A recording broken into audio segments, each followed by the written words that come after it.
Headlines प्रायोजक राम बंधू आचार, आपला टेस्ट पार्टनर। मुंबई महापालिकेच्या निवडणुकीपूर्वी ठाकरे बंधूंना मोठा धक्का। बेस्ट पतपेढीच्या निवडणुकीत ठाकरेंचे सर्व उमेदवार पराभूत। शशांक राव यांच्या पॅनलचे 14 तर प्रसाद लाड यांच्या समृद्धी पॅनलचे 7 उमेदवार विजयी।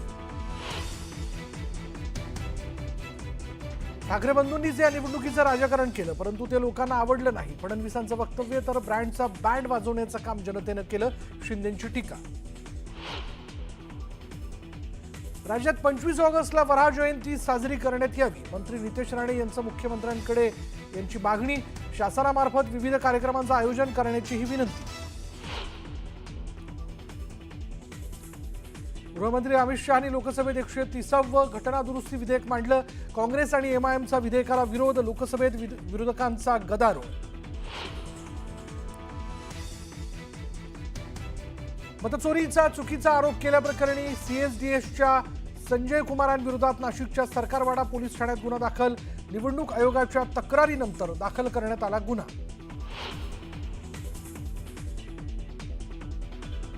सिडकोच्या घरांच्या किमती कमी करण्यासंदर्भात मुख्यमंत्र्यांच्या अध्यक्षतेखाली लवकरच आयोजित केली जाणार बैठक। या बैठकीनंतर घरांच्या किमती कमी होण्याची शक्यता। मुंबईत पावसाचा जोर ओसरला, मात्र उर्वरित महाराष्ट्रात पावसाचा जोर कायम। धरणातून विसर्ग सुरू असल्यानं प्रशासन अलर्ट मोडवर। जायकवाडीचे 18 दरवाजे गुरुवारी उघडणार। सकाळी 6 ते 7 दरम्यान गोदावरी नदीपात्रात 9432 क्युसेक्स विसर्ग होणार। नदीकाठच्या गावातील नागरिकांना सतर्कतेचा इशारा।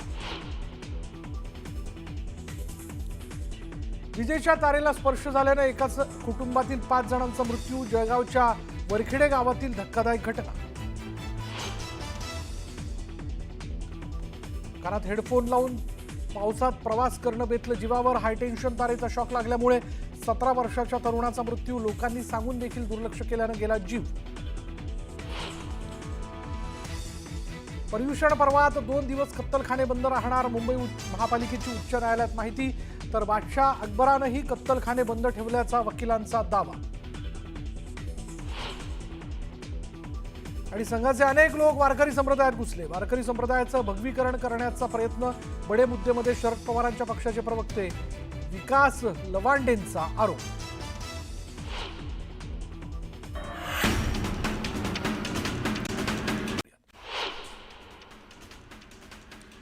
जायकवाडी धरणाचे दरवाजे पुन्हा उघडले जाणार आहेत। जायकवाडी धरणाचा पाणीसाठा 95% पोहोचला असून जायकवाडी धरणाचे दुसऱ्यांदा दरवाजे उघडले जातील। गुरुवारी सकाळी 6 ते 7 दरम्यान जायकवाडी धरणाच्या सांडव्याद्वारे गोदावरी नदीपात्रात 9432 क्युसेक्स विसर्ग सुरू करण्यात येणार आहे आणि त्यामुळे नदीकाठच्या गावातील नागरिकांना सतर्कतेचा इशारा देण्यात आला। अतिवृष्टीच्या इशाऱ्यानंतर खबरदारी म्हणून हा निर्णय घेण्यात आला। नाशिकमध्ये गोदावरीच्या पाणी पातळीत वाढ झाली आहे। गंगापूर धरणातून 6340 क्युसेक्सने पाण्याचा विसर्ग सुरू असून नाशिकमध्ये गोदावरीच्या पूर परिस्थितीत वाढ झाली आहे। तर रामकुंड गोदा घाटाचा परिसर पुराच्या पाण्याखाली गेला। उजनी धरणातून 1,10,000 क्युसेक्सने भीमा नदी पात्रात पाणी सोडण्यात आलं, त्यामुळे अनेक बंधारे आणि पूल पाण्याखाली गेलेत। इंदापूर तालुक्यातून भावड्या गार अकोलेकडे जाणारा पूल पाण्याखाली गेल्यानं वाहतूक ठप्प झाली। कोल्हापुरात मुसळधार पावसामुळे नद्यांच्या पाणी पातळीत मोठ्या प्रमाणात वाढ झाली। कृष्णा आणि पंचगंगा नद्यांच्या संगमावर असलेलं नृसिंहवाडीतील दत्त मंदिर पाण्याखाली गेले।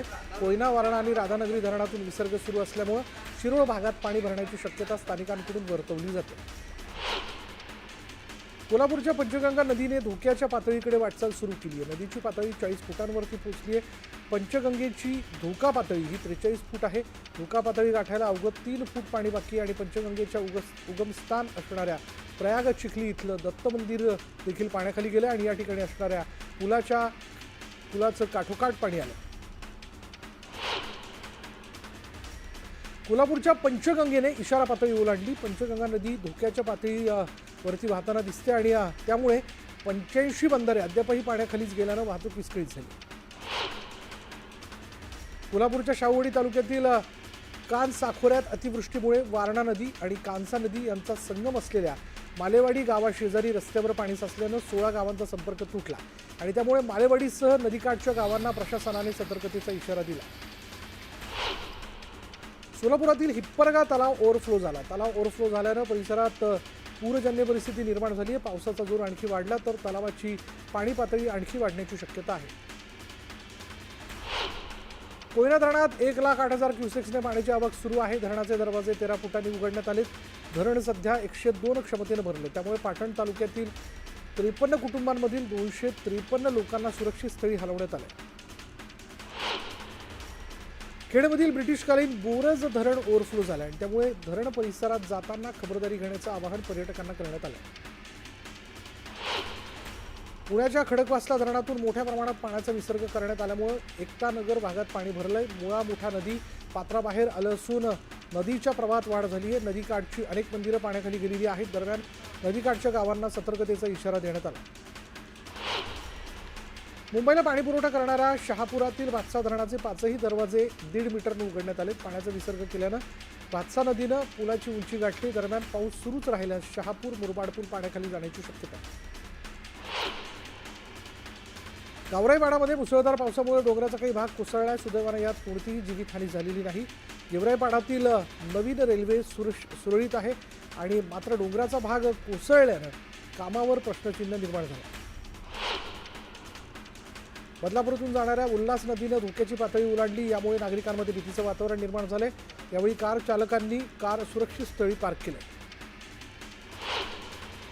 सोलापूर जिल्ह्यात गेल्या 8 दिवसांपासून पावसाने दमदार हजेरी लावली. ऑगस्ट महिन्यात आतापर्यंत 107 मिलीमीटर पावसाची नोंद झाली. सततच्या पावसामुळे पिकांचं मोठं नुकसान झाले. दरम्यान नुकसान भरपाई देण्याची मागणी शेतकऱ्यांनी केली. पुण्यात मुसळधार पावसामुळे चास कमान धरण ओव्हरफ्लो झाले. धरणातून 24,000 क्युसेक्स पाण्याचा विसर्ग करण्यात आला. यामुळे भीमा नदीत महापूर आलाय. दरम्यान नदीकाठच्या गावांना खबरदारी घेण्याच्या सूचना देण्यात आल्या. चंद्रपूर जिल्ह्यात मुसळधार पावसाने हजेरी लावली. पावसामुळे पैनगंगा नदीतील पाणी वर्धा नदीत गेल्यानं वर्धा नदीला पूर आला आणि यामुळे वर्धा नदीवरील पूल पाण्याखाली गेला. मावळमध्ये गेल्या 3 दिवसांपासून मुसळधार पावसाने हजेरी लावली आणि यामुळे इंद्रायणी नदीला पूर आलाय. दरम्यान परिसरातील इमारतींना धोका निर्माण झालाय. तातडीनं उपाययोजना करण्याची मागणी नागरिकांनी केली. जळगाव जिल्ह्यातील हातनूर धरणातून मोठ्या प्रमाणात पाण्याचं आवर्तन सोडलं जातंय. त्यामुळे तापी नदीचं पात्र दुथडी भरून वाहतंय. तापी नदीला पूर आल्यामुळे अनेक मंदिरं पाण्याखाली गेलेली आहेत. मुसळधार पावसाने भीमा नदीच्या पाणी पातळीत वाढ झाली असून भीमा नदीचं पात्र दुथडी भरून वाहत आहे. पावसामुळे खडकवासला धरणातून भीमा नदी पात्रात 39,000 क्युसेक्सने विसर्ग सुरू आहे आणि त्यामुळे दौंड शहरातील दशक्रिया विधी घाट आणि महादेव मंदिर पाण्याखाली गेलं. अमरावती जिल्ह्यात झालेल्या मुसळधार पावसामुळे चांदूरबाजार तालुक्यातील फिरसगाव कसब्यातील मेघा नदीला पूर आला. पुराचं पाणी गावात आणि बाजारपेठांमध्ये शिरल्यानं मोठं नुकसान झालंय. अमरावतीच्या चांदूरबाजार आणि अचलपूर तालुक्यात ढगफुटीमुळे मोठं नुकसान झालं. तातडीनं नुकसान भरपाई देण्याची मागणी बच्चू कडूंनी केली आहे. नुकसानग्रस्त भागाचा दौरा केल्यानंतर कडूंनी अधिकाऱ्यांशी संवाद साधत ही मागणी केली. चिपळूणमधील मिरजोळी गावातील बोरजेवाडीतील 50 ते 60 लोकांच्या जाण्या येण्याच्या वाटेचा प्रश्न ऐरणीवर आला आहे. सततच्या मुसळधार पावसामुळे डोंगर हळूहळू ढासळण्यास सुरुवात झाली. दरडीवरील घराला धोका निर्माण झाला असून घरात राहणाऱ्या लोकांचा जीव धोक्यात आला. रायगड जिल्ह्यातील महाड तालुक्यात देखील मुसळधार पाऊस बरसला. महाडमधील शिवथरमध्ये ढगफुटी सदृश्य पाऊस झाला. पावसामुळे कुंभे शिवथरमधील शिवथरघळ धबधबा ओसंडून वाहतो. सातारा जिल्ह्यातील धरणांमधून सोडण्यात आलेल्या पाण्यामुळे नदीपात्रातून जाणारे अनेक छोटे पूल पाण्याखाली गेले. धरणातून सोडण्यात आलेल्या 1,500 क्युसेक्स पाण्यामुळे वेण्णा नदी ओसंडून वाहताना पाहायला मिळते आणि साताराकडून मसवे गावाला जोडणारा पूल पाण्याखाली गेल्यामुळे साताऱ्याच्या मसवे गावाचा संपर्क तुटला. गडचिरोली जिल्ह्यातल्या भामरागड तालुक्यातील पर्लकोटा नदीला आलेल्या पुरामुळे 100 पेक्षा जास्त गावांचा संपर्क तुटला. भामरागड बसस्थानक परिसरातील पाणी आता ओसरायला सुरुवात झाली.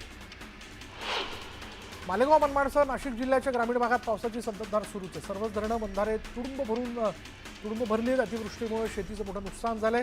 नाशिक जिल्ह्याच्या गेल्या 5 दिवसांपासून नाशिक जिल्ह्यामध्ये पावसाचा जोर कायम आहे.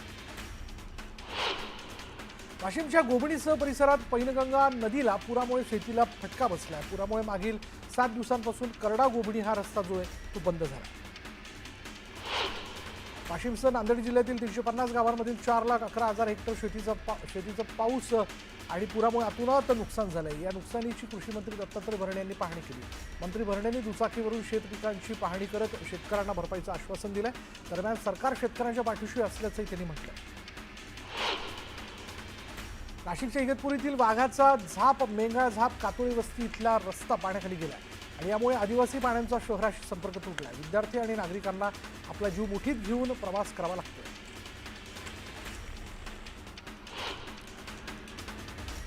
आणि आता वेळ झाली का ब्रेकची. ब्रेक घेऊयात. पहा फक्त न्यूज 18 लोकमत.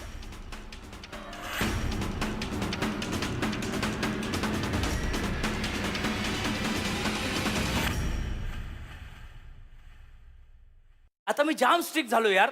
अरे बापरे. मी बेकार वरती कोंबडीचा आवाज कसा येतो. काकी के के काकी कशी वाटली. मस्त आहे. या आठवड्यात शनिवार रविवार रात्री 9 वाजता star प्रवाहवर. Papa, let's go to Duda. Happy birthday, Duda. Duda, I love you. Go, Duda, go. I love my Duda. I love my Duda. Skoda. सर्वांचा बाप एनर्जी बोलवतो धाव धाव धाव धाव. टेम्पा एनर्जीचा blast super fast. Muthoot Finance gold loan सुनहरी सोच प्रोग्राम मध्ये आपल्या सगळ्यांचं खूप खूप स्वागत आहे. काही लोकांशी गप्पा मारूया आणि त्यांना आपण विचारूया की त्यांचं सोनं जे आहे लॉकर मध्ये झोपण्याव्यतिरिक्त अजून काय करताय की नाही. वणक्कम मिसेस अय्यर. सौके मा. Thanks for talking sir. माझं सोनं माझ्या मुलीला क्रिकेटर बनवत आहे. Super super. कुमार साहेब तुम्ही सांगा कसं काय चाललंय तुमचं.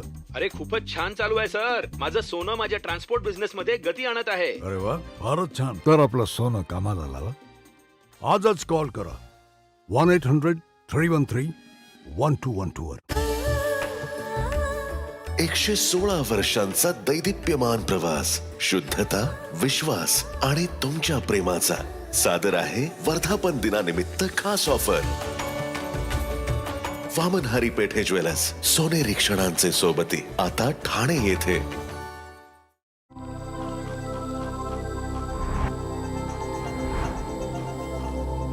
Ten years of Creta, legend forever.